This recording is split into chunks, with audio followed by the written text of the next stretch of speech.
अभी फिलहाल जो मतदाताओं की चुप्पी है, ये कहीं न कहीं कोई संकेत की ओर इशारा कर रही है। भगत राम मिश्रा को सपा ने उतारा है, तो ब्राह्मण मतदाताओं की क्या रहेगा? ब्राह्मण मतदाता हमेशा से चुनाव जब आता है तो यहाँ गोंडा विधानसभा से महेश तिवारी भी लड़े थे, तो ब्राह्मणों ने वहाँ भी एकजुटता दिखाई थी।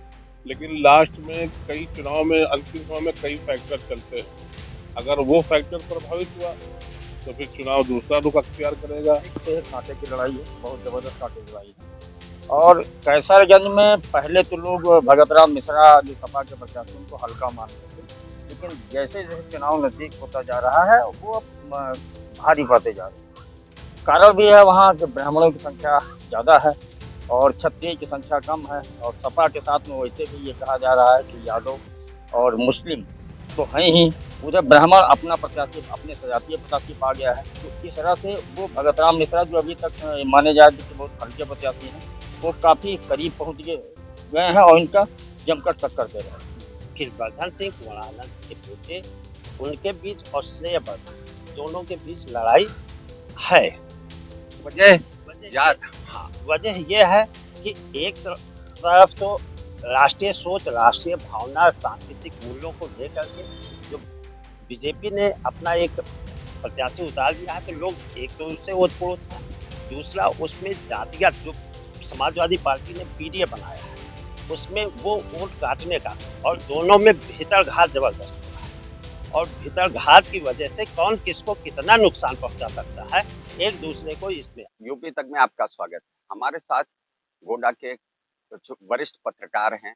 गोंडा में परसों वोटिंग है, इनसे जानते हैं कि क्या माहौल है, किन मुद्दों पे लोग वोट दे रहे हैं और क्या रिजल्ट आने वाला है। क्या नाम है आपका? मैं नदीम सिद्दीकी, विश्वास बागवान से। क्या क्या माहौल चल रहा है गोंडा में? कैसा है? देखिए, गर्मी के साथ चुनावी माहौल भी यहाँ बहुत गर्म हो चुका है और इस समय प्रचार का जो है अंतिम पड़ाव है। आज शाम 5 बजे तक प्रचार बंद हो जाएगा और माहौल यहाँ पे जो दिखाई पड़ रहा है अभी तक, वो सीधी लड़ाई समाजवादी सपा गठबंधन और भारतीय जनता पार्टी के बीच है और यही लड़ाई कैसरगंज में भी अमूमन दिखाई पड़ रही एकदम लड़ाई इतने दिन से भाजपा के सांसद यहाँ पे रहे, तो क्या कास्ट फैक्टर काम कर रहा है या कुछ और? है। देखिए, कैसरगंज की अगर आप बात करेंगे तो जो वहाँ कास्ट फैक्टर की आप बात करें तो वहाँ पे ब्राह्मण मतदाता, मुस्लिम मतदाता और प्लस यादव मतदाता, इनकी संख्या बल्क में है और बहुत ज्यादा है। इन्हीं मतदाताओं को रिझाने के लिए दोनों दल के प्रत्याशी एड़ी चोटी का जोर लगाए हुए हैं। अभी कुछ दिनों पहले तमाम की अफवाहें उड़ रही थी, किसी ने इस समाज को गाली दिया, किसी ने इसको लेकर भी चुनाव काफी जो है रोचक बन रहा है। और रही बात चुनाव चुनाव जो है, जनता इस टाइम मतदाता खामोश है और मतदान के नेता बेचैन नजर आ रहे हैं। मतदाता बहुत खामोश है इस टाइम। क्या ब्रजभूषण सिंह हावी रहेंगे? उनका दबदबा कायम रहेगा? उनके देखिए, बेटे को मिला है। हावी रहने का सवाल जो आप कर रहे हैं, किस चीज पे हावी रहेगा, वो स्पष्ट करिए आप। हावी रहने में मतलब कई चीजों पे हावी होना आपका। लगातार 6 बार के सांसद हैं, 3 बार कैसरगंज से रह चुके हैं, उनके बेटे को टिकट मिला है, उनके ऊपर आरोप लगा था, ये सब मुद्दे रहेंगे? देखिए, संसाधन और कार्यकर्ताओं के चुनाव लड़ने का सिस्टम तो उनके पास बड़ा हाई है और बहुत ही अच्छा सिस्टम है।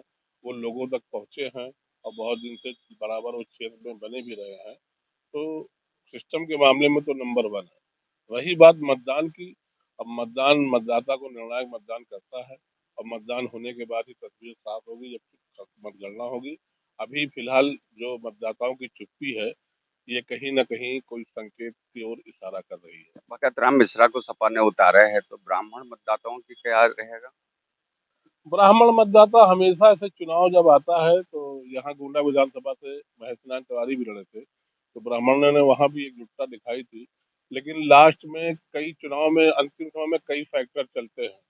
अगर वो फैक्टर प्रभावित हुआ तो फिर चुनाव दूसरा रुख अख्तियार करेगा। नहीं, कैसरगंज में ब्राह्मण मतदाता 20% ब्राह्मण मतदाता हैं, 18% मुस्लिम और 11% यादव हैं, तो इसको किस नजरिए से? देखिए, आप बार बार ब्राह्मण की जो बात कर रहे हैं, वहाँ पे मुस्लिम मतदाता भी बड़ी संख्या में है और ये दोनों मतदाताओं के लिए दोनों प्रत्याशी अपनी ओर उनका मत लेने के लिए पूरा सिस्टम लगा हुए हैं। एक तरफ जहां भारतीय जनता पार्टी के तमाम धुरंधर लगे हुए हैं, तो वहीं समाजवादी पार्टी के जो पुराने पूर्व प्रत्याशी उस क्षेत्र से रहे हैं, वो भी अपना अंदरूनी सेटिंग गेटिंग का फार्मूला अपनाए। गोंडा में क्या रहेगा? गोंडा में देखिए, गोंडा का चुनाव जो है, यहाँ पे मतदाताओं की और जातीय समीकरण की बात करेंगे तो यहाँ भी वही फैक्टर चल रहा है। यहाँ कुर्मी समाज का और भी बहुत बड़ी संख्या में है। जो सजातीय प्रत्याशी श्रेया वर्मा और बेनी बाबू एक बहुत बड़ा चेहरा है इस मंडल कह लीजिएगा कि उत्तर प्रदेश में बेनी बाबू का एक अलग मकाम है। और दूसरी तरफ एक चीज अभी परसों जो है, कल एक जनसभा हुई थी बाराबंकी में, प्रधानमंत्री ने मंच से बेनी बाबू की तारीफ की, तो उसको लेकर भी यहाँ पर चर्चाओं का बाजार बहुत गर्म हुआ। कल यहाँ योगी जी आए थे, उस जनसभा में लोग कुछ चर्चा कर रहे थे कि प्रधानमंत्री ने बेनी बाबू की तारीफ की। तो ऐसा लग रहा है कि यहाँ भी जो है चुनाव बहुत कांटे का होगा, बहुत ही कड़ा मुकाबला है समाजवादी पार्टी और भाजपा के बीच। जो भाजपा के प्रत्याशी है उनका एंटी इनकम्बेंसी भी रहेगा?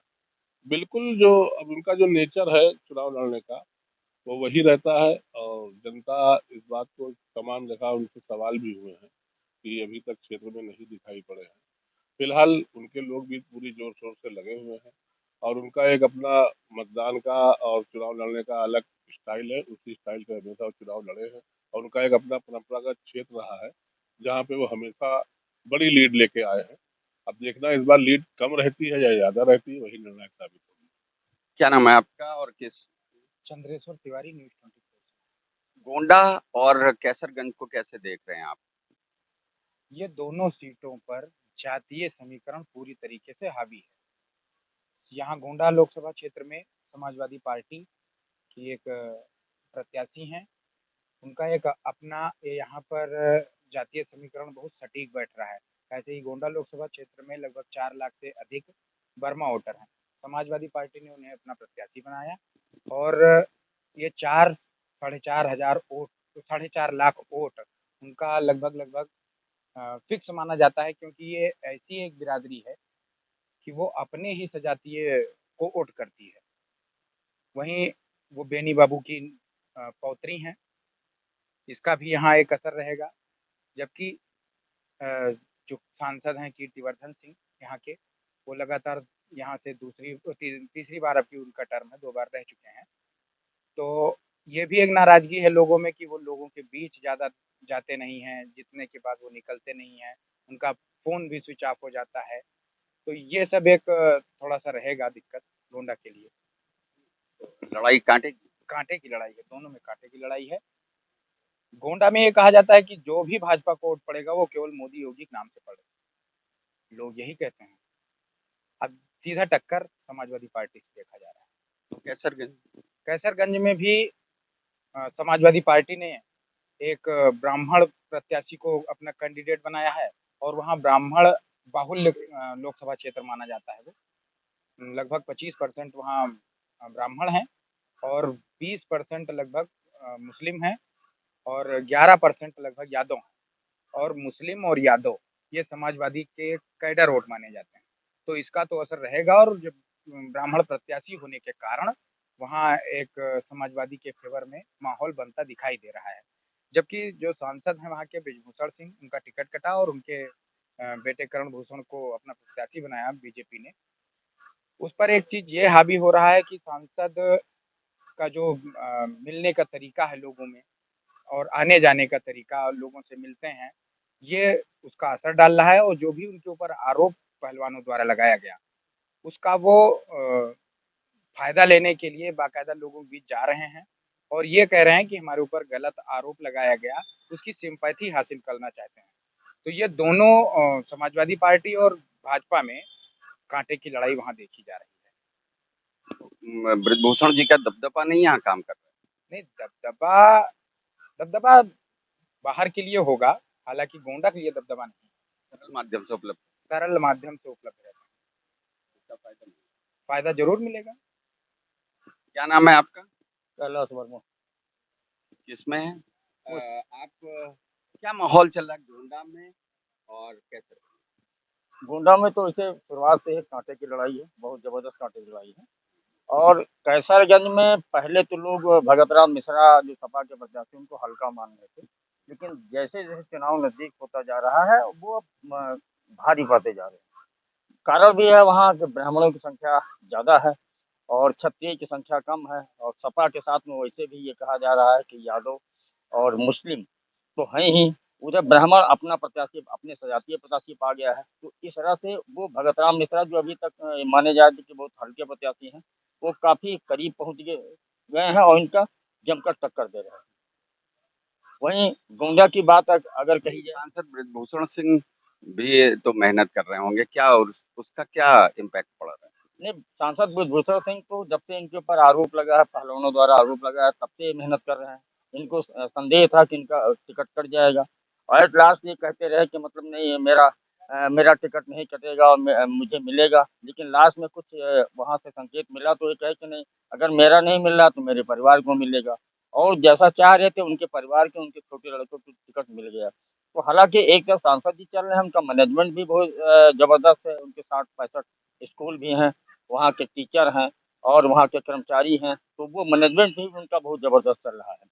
तो भगत राम मिश्रा को ये तो उनके मैनेजमेंट को फेल करने के लिए तो काफ़ी लड़ाई या काफ़ी प्रयास तो करना ही पड़ेगा। तो और इस समय उनके मैनेजमेंट को देखते हुए जहाँ वहाँ के जो कटरा क्षेत्र और कैसरगंज क्षेत्र के जो ब्राह्मण हैं, वो भी एक एक गोल में हो गए हैं, वो जम के मदद कर रहे हैं। वहीं भगत राम मिश्रा की, वहीं सांसद के जो लोग डर बस लोग सामने नहीं कह रहे थे, खुल के कोई बात नहीं कर रहे, विरोध नहीं कर रहे थे, वो भी अब चुप्पे-चुप्पे से भगत राम मिश्रा की तरफ हुए हैं। कैसरगंज पूरे क्षेत्र में वहाँ के वोटर जो पूरी तरह से साइलेंट हैं, लेकिन जब परसों मतदान होना है, तो वो सामने 4 तारीख को सामने आ जाएगा। गोंडा गोंडा तो लड़ाई बहुत कांटे की है।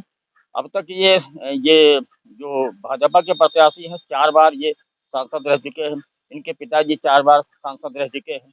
लगभग ये मानिए 40 साल इन्होंने गोंडा पे राजनीति की है, गोंडा पे शासन किया है। वहीं 3 रिजीम में, एक में केतकी सिंह हुई थी, एक में ब्रजभूषण शरण सिंह यहाँ सांसद हुए थे, और एक रिजीम में बेनी प्रसाद वर्मा हुए थे। हालाँकि बेनी प्रसाद वर्मा ने काफ़ी काम किया है, लेकिन वही बीजेपी के सांसद का आरोप है कि इन्होंने ये बाहरी प्रत्याशी थे, यहाँ आए कुछ काम नहीं कर पाए। तो इनकी जो पौत्री जो श्रेया वर्मा लड़ रही, इनका कहना है कि हम तो केवल 5 साल ही, हमारे बाबा 5 साल ही रहे, ये इनके इनके घर में तो 40 साल था। तो ये 40 साल का अपना काम बताएँ, और हमारे बाबा को 5 साल का काम तो दिखाई पड़ रहा है। तो इस तरह अब यहाँ भी मुस्लिम हैं, ब्राह्मण हैं, यादव हैं और कुर्मी बिरादरी जो संख्या ठीक-ठाक है, ये सारे एकजुट हो गए हैं श्रेया वर्मा के साथ। तो इस तरह से अभी तो कांटे की लड़ाई कही जा रही है, कुछ कहा नहीं जा सकता है किसकी विजय हो। राम मंदिर का मुद्दा नहीं रहेगा क्या नहीं, लोगों नहीं नहीं राम देख रहे? नहीं, राम मंदिर का मुद्दा, कोई राम मंदिर की कोई बातें नहीं कर रहा है। अब तो पहले तो सपा बसपा था, अब तो जातीय समीकरण हो गया। जातीय समीकरण को लोग गठजोड़ कर रहे हैं, और जातीय समीकरण में जो आगे हो जाएगा उसी की विजय हो जाएगी। इसका कारण क्या देख रहे हैं जातीय समीकरण में गोलबंद? कारण ये कि जो सांसद रहे हैं, उनका लोग तो बहुत लोग उनके स्विच ऑफ सांसद कहते हैं, कभी क्षेत्र में गए नहीं है, लोगों से मिल नहीं रहे थे। कौन? कीर्तिवर्धन सिंह। अब जब इधर जब शुरू हुआ है थोड़ा-सा, तो अब लोगों के यहाँ आना-जाना शुरू किए हैं, और गाँव भले इनके यहाँ काफ़ी हों, लेकिन ये गाँव का नाम हमेशा से गाँव ना जानते हों। और सबसे ज़्यादा जो इनके यहाँ जो इनको डिफीट खाना पड़ रहा है, इनके जो कर्ता-धर्ता, जो अगल-बगल के इनके यारों-प्यारों या जो इनके दाएँ-बाएँ हाथ वाले थे, इनके कारण। क्योंकि लोग ये लड़ाई कैसा देख? लड़ाई बहुत कांटे की है, ये है। क्या नाम है आपका? ऐसे शर्मा, ऐसे शर्मा। अगर हम देखें, गोंडा और कैसर जी, के बारे में क्या? मैं दोनों को बता रहा हूँ। गोंडा गोंडा में हम देखें तो पिछले सन 60 से मानिकापुर राजघराने का हमेशा हर चुनाव में वर्चस्व रहा है, और इसमें कुंवर आनंद सिंह सन 70 से लेकर के और 3 चुनावों तक तो उन्होंने जीता है। इसके बाद हमेशा पिछले 30 सालों पर अगर हम गौर करें, तो ना चाहते हुए भी जनता मानिकापुर राजघराने को अपना आशीर्वाद देती थी। इसके बाद कई बार ऐसा भी हुआ कि जो है विपक्ष में दूसरे लोग आए, उन्होंने भी जनता का आशीर्वाद लिया। सबसे बड़ी बात यह है कि ये जब से अयोध्या राम मंदिर का मामला आया, अयोध्या से सटी सीट होने की वजह से गोंडा या कैसरगंज, इसका प्रभाव बना रहा इन दोनों सीटों पर। बेनी प्रसाद वर्मा 2019 9 में जीतने के बाद अब तो उनकी पौत्री खड़ी है। पौत्री खड़ी है, लेकिन बेनी प्रसाद वर्मा को लेकर के लोग ये कह रहे हैं कि उन्होंने आकर के जैसे विकास पुरुष बाराबंकी में उन्होंने विकास पुरुष का नाम कमाया, और यहाँ पर इसी आशा में लोगों ने उनको जिताया था कि यहाँ बहुत विकास काम करे, लेकिन उन्होंने विकास काम यहाँ किया नहीं। क्या देख रहे हैं और और लड़ाई क्या देख और यहाँ पर चूंकि आनंद गिरिवर्धन सिंह, कुंवर आनंद सिंह के बेटे, उनके बीच और स्नेह वर्मा के बीच, दोनों के बीच लड़ाई है। वजह वजह यार हाँ, वजह ये है कि एक तरफ तो राष्ट्रीय सोच, राष्ट्रीय भावना, सांस्कृतिक मूल्यों को लेकर के जो बीजेपी ने अपना एक प्रत्याशी उतार दिया है, तो लोग एक तो उससे ओतप्रोत हैं, दूसरा उसमें जातिगत जो समाजवादी पार्टी ने पीडीए बनाया है, उसमें वो वोट काटने का, और दोनों में भीतरघात जबरदस्त हो रहा है, और भीतरघात की वजह से कौन किसको कितना नुकसान पहुंचा सकता है एक दूसरे को। अब इसमें तीसरा बसपा भी है। बसपा ने इसमें दांव खेला है ब्राह्मण कैंडिडेट के साथ, तो तीनों जो है अब बसपा अपने कितने उसमें काट सकती है। मेन लड़ाई तो इसमें श्रेया वर्मा और गोंडा में गिरिवर्धन सिंह के बीच में है, लेकिन जातिवाद में अब बहुत ज्यादा जातिवाद हर बार तो जातिवाद होता है, हर चुनाव में होता है, लेकिन जीत जो है वो पिछले 2 चुनाव में, 3 चुनाव में तो देखा जा रहा है कि भाजपा को मिली, और जातिवाद हर बार में हुआ है, कोई चुनाव ऐसा नहीं हुआ कि जिसमें जातिवाद नहीं हुआ। कैसरगंज को और कैसरगंज में ये है कि वो चूंकि अयोध्या से सटी वो भी है, जिले की वो भी सीट है, और वहां 3 बार ब्रिजभूषण सिंह जीत चुके हैं, और अब उसमें सभी दलों को ये था कि लास्ट तक वो अपना प्रत्याशी नहीं घोषित कर पाए। अब ब्रिजभूषण सिंह को कितना, बेटे के उनको टिकट दिया गया है, लेकिन कितना वोट काट पाते हैं और दल मिलकर के उनसे, ये देखना पड़ेगा। वो चार जो जातिवाद का वहां बस ये है कि भीतरघात दोनों सीटों पर जबरदस्त है, और कौन किसको कितना नुकसान पहुंचा सकता है ये उस पर देखने की बात है। गोंडा से अंचल श्रीवास्तव यूपी तक।